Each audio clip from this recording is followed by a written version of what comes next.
ஆதியாகமம் 19ஆம் அதிகாரம். அந்த 2 தூதரும் சாயங்காலத்திலே சோதோமுக்கு வந்தார்கள். லோத்து சோதோமின் வாசலிலே உட்கார்ந்திருந்தான். அவர்களைக் கண்டு லோத்து எழுந்து எதிர்கொண்டு தரை மட்டும் குனிந்து, ஆண்டவன்மார்களே, அடியனுடைய வீட்டு முகமாய் நீங்கள் திரும்பி உங்கள் கால்களை கழுவி ராத்தங்கி காலையில் எழுந்து பிரயாணப்பட்டு போகலாம் என்றான். அதற்கு அவர்கள், அப்படியல்ல, வீதியிலே ராத்தங்குவோம் என்றார்கள். அவன் அவர்களை மிகவும் வருந்தி கேட்டுக் கொண்டான். அப்பொழுது அவனிடத்திற்கு திரும்பி அவன் வீட்டிலே பிரவேசித்தார்கள். அவன் புளிப்பில்லா அப்பங்களைச் சுட்டு அவர்களுக்கு விருந்து பண்ணினான். அவர்கள் புசித்தார்கள்.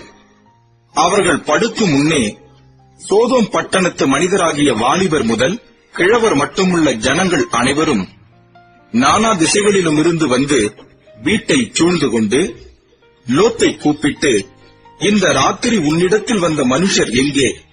நாங்கள் அவர்களை அறியும்படிக்கு அவர்களை எங்களிடத்தில் வெளியே கொண்டு வா என்றார்கள். அப்பொழுது லோத்து வாசலுக்கு வெளியே வந்து தனக்கு பின்னாலே கதவை பூட்டி அவர்களிடத்தில் போய், சகோதரரே, இந்த அக்கிரமம் செய்ய வேண்டாம். இதோ, புருஷரை அறியாத 2 குமாரத்திகள் எனக்கு உண்டு. அவர்களை உங்களிடத்திற்கு வெளியே கொண்டு வருகிறேன். அவர்களுக்கு உங்கள் இஷ்டப்படி செய்யுங்கள். இந்த புருஷர் என் கூரையின் நிழலிலே வந்தபடியால் இவர்களுக்கு மாத்திரம் ஒன்றும் செய்ய வேண்டாம் என்றான். அதற்கு அவர்கள், அப்பாலே போ, பரதேசியாய் வந்த இவனா நியாயம் பேசுகிறது?